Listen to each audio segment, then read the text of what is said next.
மகாவிஷ்ணுவுடன் Malaysia நேரடி சந்திப்பு. ஜூலை 29, 30, 31 தேதிகளில் செரம்பானிலும், ஆகஸ்ட் 1, 2, 3 தேதிகளில் ஜொகூர் பார்விலும் நடைபெற உள்ளது. இதற்கு முன்னர் மலேசியாவில் நடைபெற்ற நேரடி சந்திப்பில் கலந்து கொண்ட பலரின் பொருளாதார வாழ்க்கை, குடும்ப வாழ்க்கை மற்றும் ஆன்மீக வாழ்க்கையில் மிகப்பெரிய மாற்றங்கள் ஏற்பட்டுள்ளன. இந்த அரிய வாய்ப்பை தவறவிடாதீர்கள். இப்போதே உங்கள் பெயரை முன்பதிவு செய்து கொள்ளுங்கள்.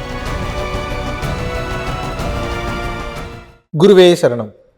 அனைவருக்கும் வணக்கம்.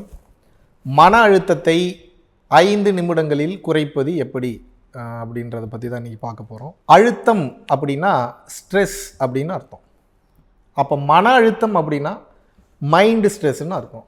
இப்போ இந்த மைண்டு ஸ்ட்ரெஸ் தான் நம்ம உடல் ரீதியாக ஏற்படக்கூடிய பிரச்சனைகளுக்கும் நம்ம ஞானத்தை அடைய விடாமல் தடுப்பதற்கும் மிகப்பெரிய காரணமாக இருக்கின்றது. அப்போ எப்போ ஒரு மனிதன் மன அழுத்தத்தை சரி செய்ய கற்றுக்கொள்கிறானோ அப்போ தான் அவனால் முழுமையான ஞானத்துக்கே போக முடியுமே தவிர, நான் மன அழுத்தத்தில் இருந்துக்கிட்டே ஞானம் அடைஞ்சிடறேன்னு நினச்சிங்கன்னா நிச்சயமாக முடியாது. முதல்ல ஞானம்னா என்ன? புரிதல்னு அர்த்தம். எதற்கு பின்னால் வரக்கூடிய புரிதல்? வலி, வேதனைகள், கஷ்டங்களுக்கு பின்னால் வரக்கூடிய அந்த ரியலைசேஷன், அந்த அண்டர்ஸ்டாண்டிங் தான் அந்த புரிதல். அதுதான் ஞானம். ஆனால் நிறைய பேர் இன்றைக்கி வலி வேதனைகளுக்குள்ளேயே போகாமல் புரிஞ்சுக்கணும்னு நினைக்கிறாங்க. அப்படி சுய புத்தியால் தெளிவடைந்தவர்களும் உண்டு. ஆனால் அந்த சுய புத்தியால் தெளிவடைந்தவர்களுடைய எண்ணிக்கை மிக மிக மிக மிக குறைவு.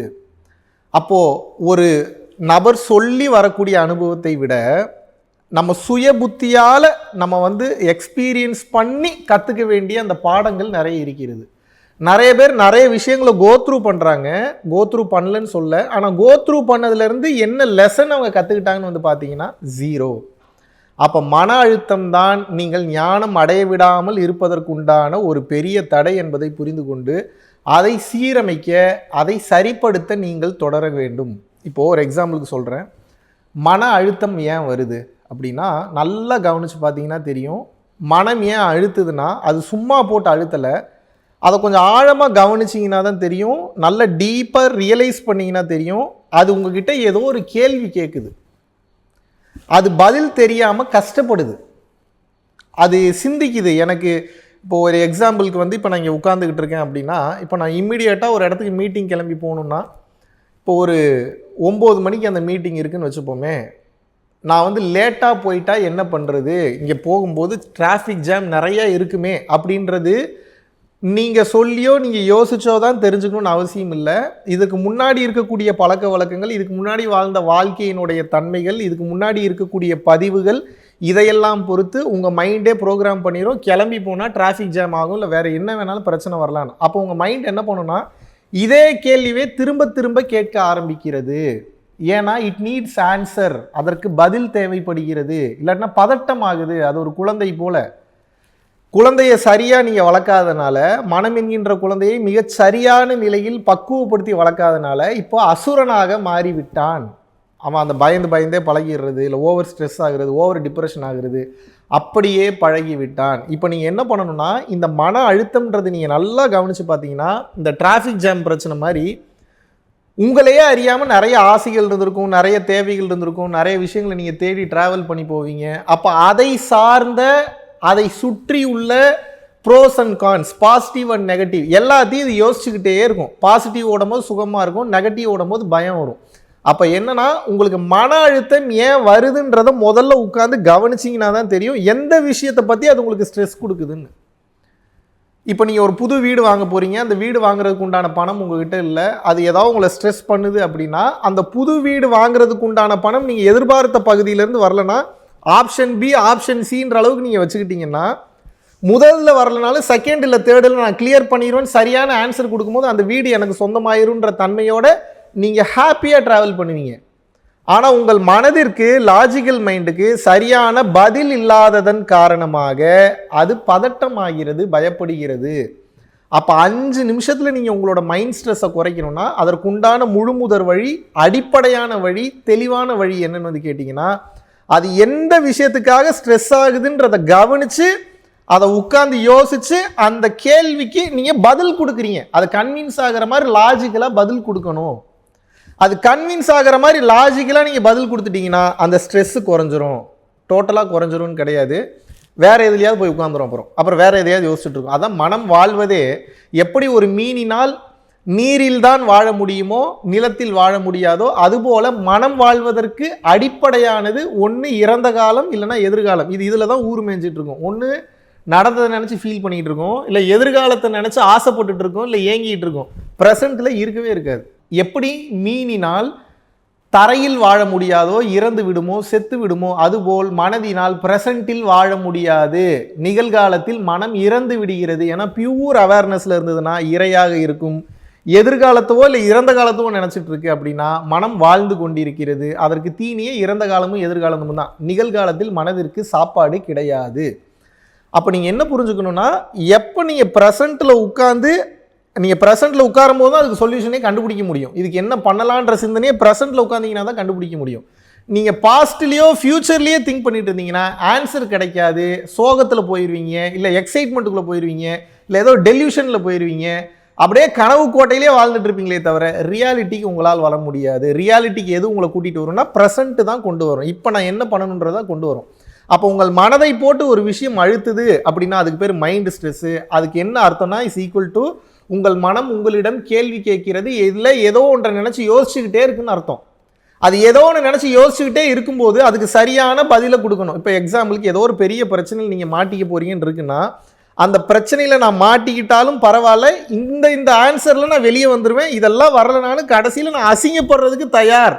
ஏன்னா அந்த ஒரு டைம் நான் அசிங்கப்பட்டேன்னா லைஃப் லாங் அப்புறம் அந்த பிரச்சனைக்கு நான் சொல்யூஷன் தேடணுன்ற அவசியம் இல்லை. தைரியமாக ஏற்றுக்கொள்ளக்கூடிய மனநிலை வந்துருட்டிங்கன்னா, ஏன்னா தெரிஞ்சோ தெரியாமல் ஒரு விஷயத்தை தப்பு பண்ணுறீங்க.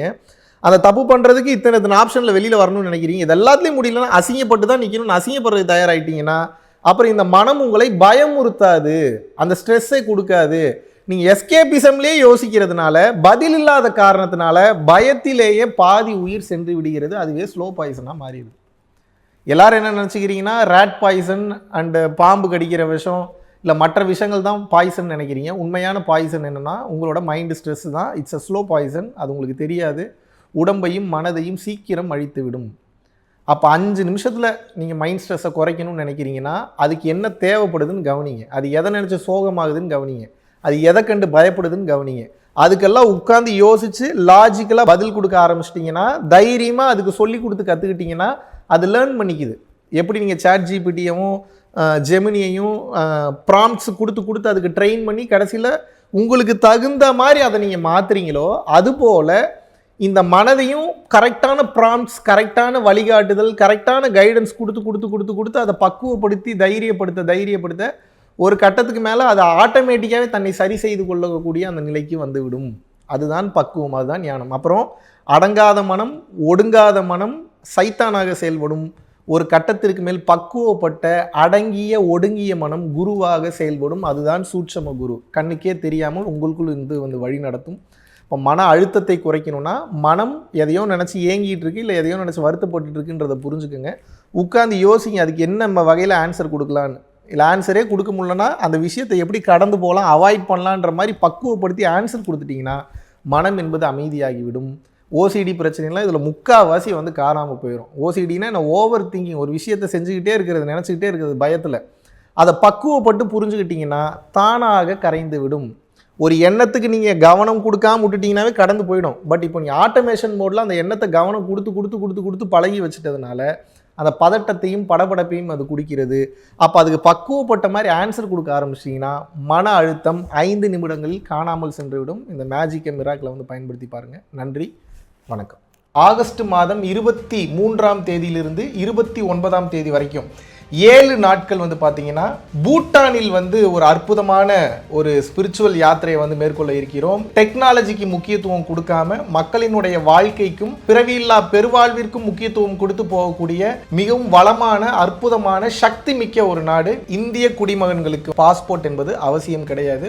ஓட்டர் ஐடி இருந்தால் மட்டும் போதும். கீழே உள்ள கான்டாக்ட் நம்பர் கான்டாக்ட் பண்ணியும் www.paramporulfoundation.in அப்படின்ற வெப்சைட்டில் போயும் உங்களது பெயரை முன்பதிவு செய்து கொள்ளலாம். பரம்பொருள் அறக்கட்டளை நடத்துகின்ற தினசரி அன்னதானம் மற்றும் இதர நற்காரியங்களுக்கு நீங்கள் உங்களது பங்களிப்பை தாராளமாக செலுத்தலாம்.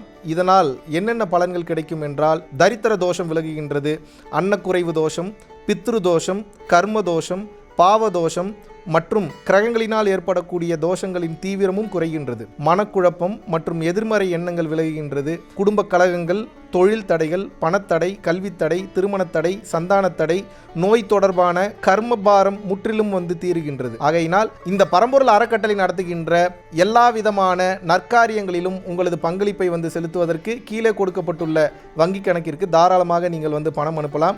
நன்றி, வணக்கம்.